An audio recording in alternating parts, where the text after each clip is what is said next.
काल रात्रीपासून आता सगळी आहे की काल रात्रीपासून 5-5:30 पर्यंत आम्ही होतो. म्हणजे बरोबर आहे ना, 5-5:30 पर्यंत होतो. काल ज्या पद्धतीनं ज्या वर्डिंगमध्ये सांगितलं त्या वर्डिंगमधून आपण गुन्हा दाखल केलेला आहे. एक दुसरी गोष्ट, त्यातले 2 आरोपी आपण अटक केलेली आहे. इतर आरोपीच्या मागं आपण आहोत. तर इथं आपल्याला सगळ्यांना नम्र विनंती आहे माहिती, आपण सगळेजण या ठिकाणी थांबला तर आमचं जे काम आहे आरोपींना अरेस्ट करणं, त्यांना न्यायालयामध्ये नेणं, त्यांना जास्तीत जास्त पोलीस कोठडी देणं वगैरे, या अनुषंगानं जे आहेत या सगळ्याला मर्यादा येतात. आम्ही इथं अडकून पडतो. त्यामुळे माझी तुम्हाला अगदी हात जोडून सगळ्यांना विनंती आहे, पोलिसांवर विश्वास ठेवा. जे आरोपी आहेत त्या एकाही आरोपीला सोडलं जाणार नाही.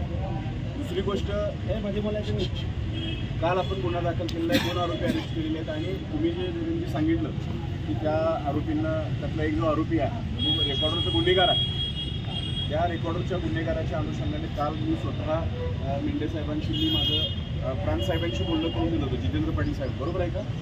आम्ही जवळपास 10 मिनिटं चर्चा केलेली आहे. आता त्याची फायनल हिअरिंग झालेली आहे. सोमवारी कदाचित त्याच्यामध्ये तुम्ही म्हणता त्याप्रमाणे 5 जिल्ह्यांमधून हद्दपार करणं